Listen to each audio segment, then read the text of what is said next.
Жогорку кеңештин депутаты Дастан Бекешев Орхан Инандынын Туркияга атайын операция менен Туркияга алынып келгени боюнча соц тармактагы баракчасына өз пикирин жазды. Шерменде. Орхан Инандынын берилиши боюнча эрте кеч азыркы бийликке карата кылмыш иши козголот. Бул иш Азиз Батукаевди өткөрүп берген сыяктуу. Бүгүн бийлик аларды эч ким жоопкерчиликке тартпайт деп ишенимде отурат. Бийлик төбөлүктүү эмес деп билдирүү калтырган Бекешев. Эске салсак 5-июль күнү кечинде Туркия президенти Эрдоган Орхан Инанды Туркияга алынып келингени боюнча билдирүү жасаган. Булак медиа центр кежи. Тиешелүү жактар сөзсүз келечекте жооп берет. Жанар Акаев Орхан Инанды боюнча үн катты. Жогорку кеңештин депутаты Жанар Акаев Сапат билим берүү мекемесинин негиздөөчүсү Орхан Инандынын Туркиянын атайын чалгындоо кызматкерлери тарабынан өлкөдөн чыгарылып кеткени боюнча билдирүү жасады. Депутаттын айтымында Туркиянын мындай аракети Кыргызстандын эгемендүүлүгүнө шек келтирет. Белгилүү агартуучу Орхан Инанды боюнча кайрылуу. Бийлик калп айтканы аз келгенсип, элибизди, мамлекетибизди басымырлоого негиз түзүп берип жаткан үчүн жооп берет деп билдирүү калтырган. Булак медиа центр кежи. Жаңы тариф киргизилет. 1-сентябрдан электр энергиясына болгон баа кымбаттайт. Электр энергиясына болгон жаңы тариф 1-сентябрда ишке кириши мүмкүн. Бул тууралуу энергетика министринин өкүлү Миргүл Айдарова билдирди. Анын айтымында жаңы тариф боюнча төлөө 1-сентябрдан башталат. Азыркы учурда бир аз кечиип калдык. Биз документалдык иш-чараларды жүргүзүшүбүз керек. Жаңы жобо юстиция министрлигинде катталат. Эгерде долбоордун коомдук талкуусу 15-июлда аяктаса, аны өкмөттүн бекитүүсүнө сунуштоо үчүн толук бир ай убакыт керек. Андан кийин 15-августарда министрлер кабинетинен жарлык күтөбүз. 1-сентябрдан тарта жаңы тариф менен иштей баштоону пландап жатабыз, деди Айдарова. Булак медиа центр кежи. Эмилбек Каптагаев Инандынын ордалышы эл башкармыш болуп отургандардын бетине жабылган өчпөс кара так. Мындай пикирди коомдук ишмер Эмилбек Каптагаев соц баракчасына жазды. Орхан Инанды агайдын Түркия тарабынан ордалып кетиши Кыргыз Республикасынын эгемендүүлүгүнүн, элибиздин ар намысынын тебелениши. Кыргыз элине төкөтөргөс эмгек кылган инсанды жең ичинен соодалап жиберүү, кылымдан кылымга бетке жабылган көп болуп калды. Туркияны боордош деп айтууга ооз барбай калды. Кыргыз элине карата жасалган зомбулугу. Ошону менен бирге учурда эл башкармыш болуп отургандардын бетине жабылган өчпөс кара так, дейт коомдук ишмер. Булак Назар Ньюс кежи. Садыр Жапаровго импичмент жарыялоо көтөрүлүүдө. Сапат билим берүү мекемесинин башчысы Орхан Инандынын окуясынан улам президент Садыр Жапаровго импичмент жарыяланышы керектиги соц тармактарда көтөрүлүүдө.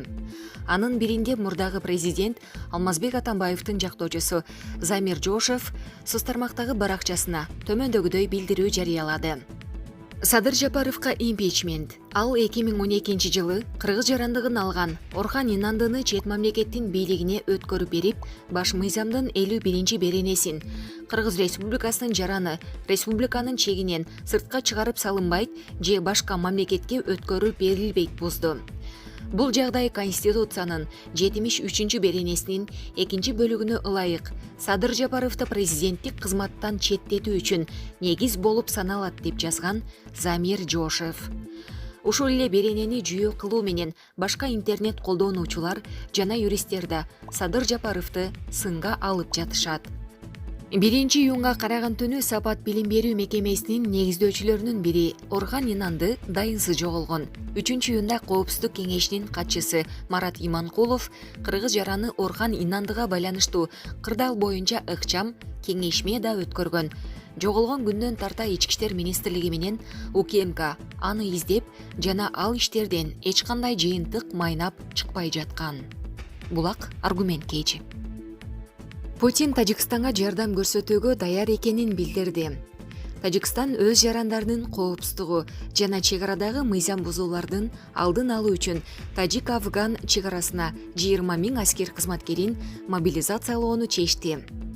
Россия президенти Владимир Путин тажикстандык кесиптеши Эмомолу Рахмон менен телефон аркылуу тажик-афган чек арасындагы оор кырдаалды талкуулады.